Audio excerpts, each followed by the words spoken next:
Hello po mga kalodi no.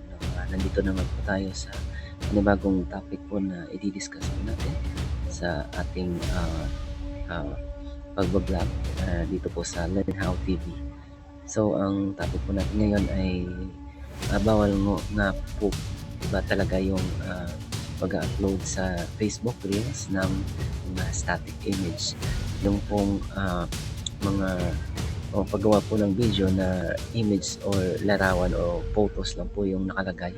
Tapos nilagyan lang po ng caption, nilagyan ng slideshow. Yun po dahil marami pong nagtatanong sa atin no, na kung pwede po yung i-upload sa Facebook or ma-monetize pa po yung Facebook pag may ganyan pong mga video na image or photos na po yung nakalagay at may mga background music lang, slideshow of text or slideshow of images, no?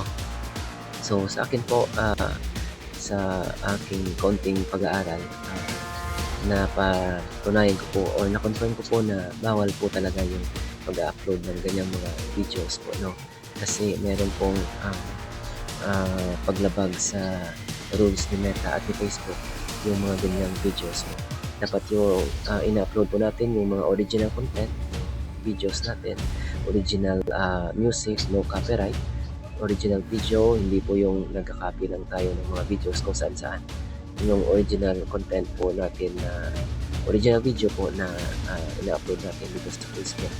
No, kasi po pag tayo po ay nag-aim na ma-monetize yung ating Facebook, siyempre dapat ina-upload po natin yung mga quality content, quality videos, quality audio, quality music, yun, na walang mga copyright po, no?